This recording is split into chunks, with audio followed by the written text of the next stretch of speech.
So you guys, we've been talking about unhealthy relationships, right? And I'm going to tell you guys a couple examples of unhealthy relationships. It's not just partnerships. It is with parents and their children. Okay? Some of the eerie things that I have seen and witnessed in my life is when people, especially fathers or mothers, it's not just mothers that do this, fathers do this too, where they get too connected with their children, where it becomes more of a, I don't know, like crossing the line kind of energy. I We are all soulmates, right? Our mothers, our fathers, our brothers, our sisters, our children, they are all soulmates on some level. But when it comes to like soulmate, like partnership, it's totally different. And I think sometimes people get very attached to their children in a way where they become codependent on their children's energy. And I say that because my mom was very unhealthy in that way, where no, like my brother was her baby, and she was also my son, and very unhealthy that no one was ever good enough for my brother. Like that was her thing, like no one was ever good enough for him. It was unhealthy. Like, really, mom, nobody's good enough for your son?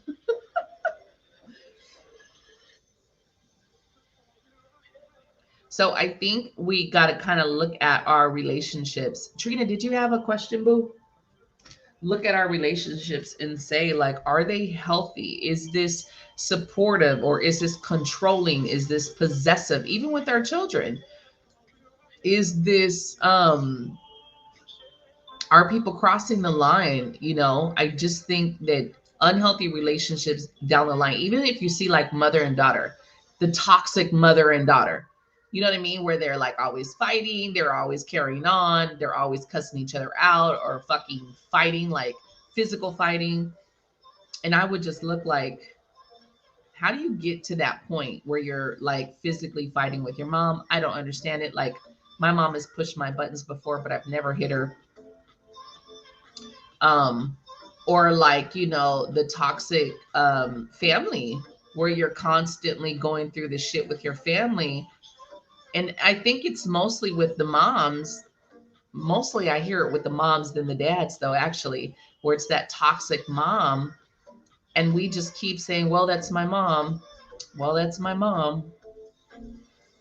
I'm just gonna deal with it because that's my mom.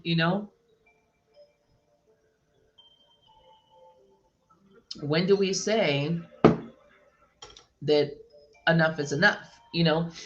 When do we say, maybe I need to figure out why I'm allowing this situation to be toxic? Because it is our choice at the end of the day, you guys. It is our choice to understand that we don't have to sit in a toxic relationship with anybody. Not our children, not our parents, and not our spouses, right?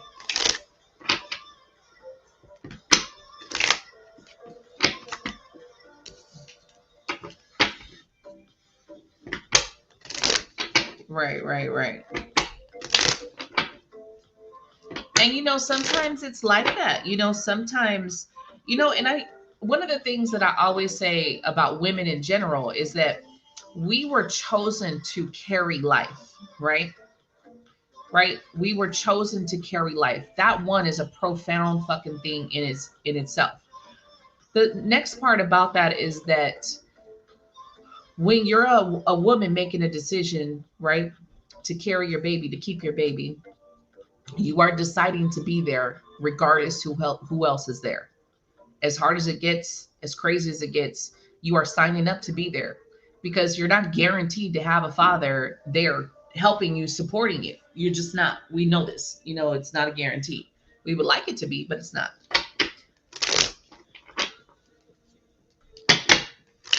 Yeah.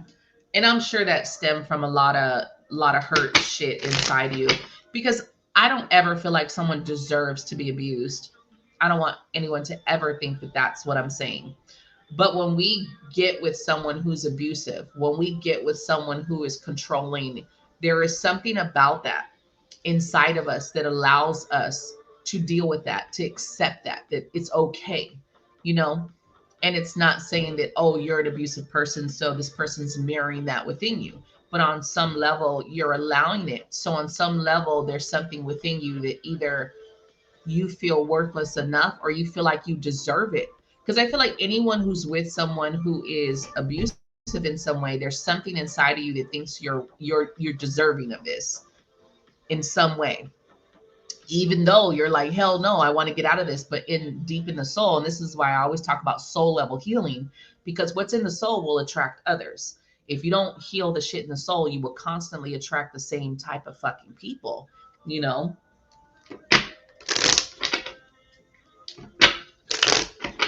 Yeah.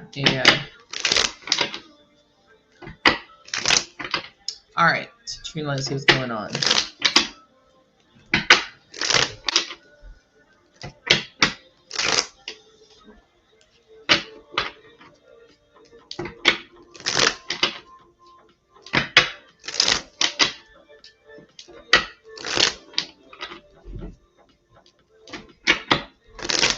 Right. You know what? And a lot of people are like that, though. A lot of people are like that, where they blame the other person, and that's a part of unhealed. Like, this is the thing: when someone's unhealed, they're gonna hurt someone. Someone who's hurt is not gonna love somebody. You just can't. Like, even us on the other end, the receiving side, right? If you don't love yourself, there's no way you could truly love somebody else. And I know that this was something that I had to understand. Like, nah, fuck that. I love people and blah blah blah.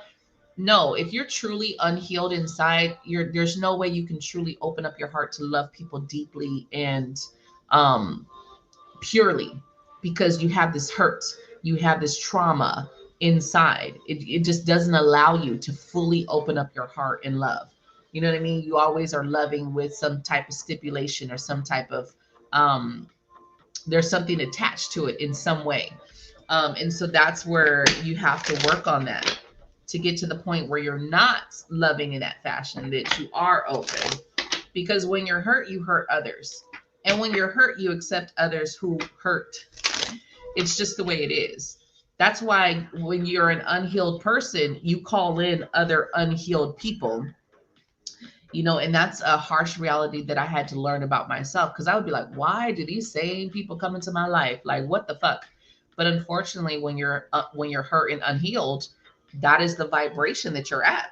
So you guys think of your vibration as like, if you're in a lane, you know, you're in your car, you're in a lane. You can't be in the right lane when you're in the left lane. They're two separate lanes. That's how you have to see your vibration. So if your vibration is in a vibration where these low level people that keep coming into your life, that means that you got to separate yourself and raise that vibration so that you can get in the next lane. Otherwise, you stay in the same lane and the same people keep coming towards you. It never changes. Morning, Chandel. Look under other spiritual.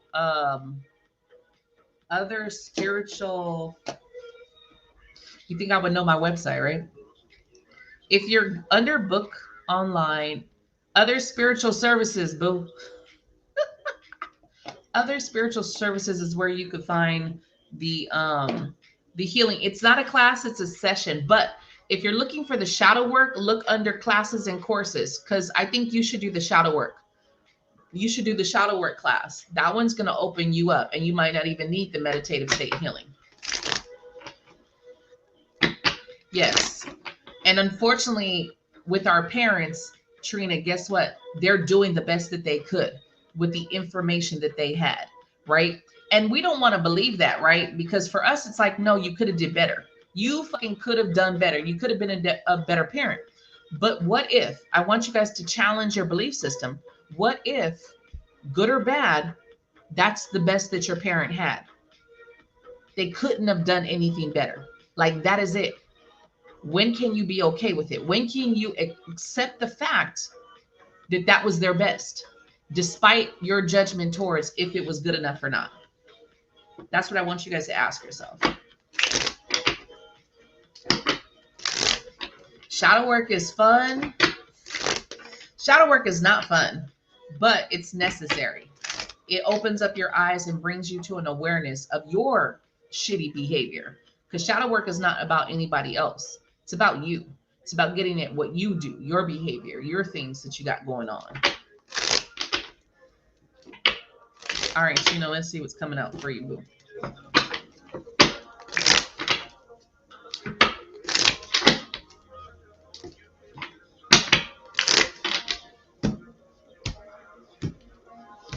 Yeah, when we talk about shadow work, and anyone who's on here and you're hearing us talk about shadow work, and you're like, what is shadow work? Just ask, so I can, I definitely will go into it and kind of, why you're scared of shadow work, because you got to look at yourself. Shadow work is about looking at you. Angie, did you donate, boo? Because if you donated, I did not see it. But you got to tell me. You can't just donate. You got to let me know. Because my ass don't be paying attention.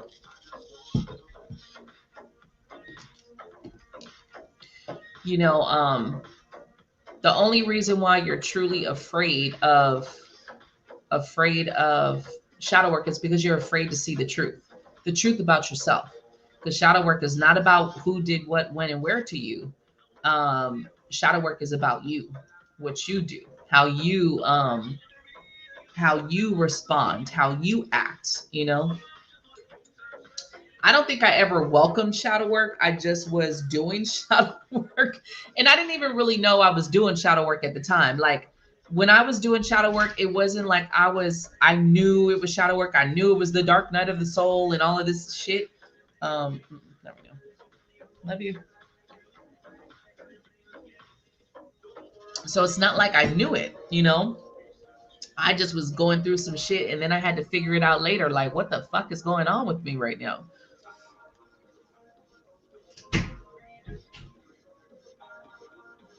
But that's where I was at, D. I was at a place where I just said, I couldn't live like this no more. So I always tell you guys, back in 2018 is where I just kept like, I gotta heal.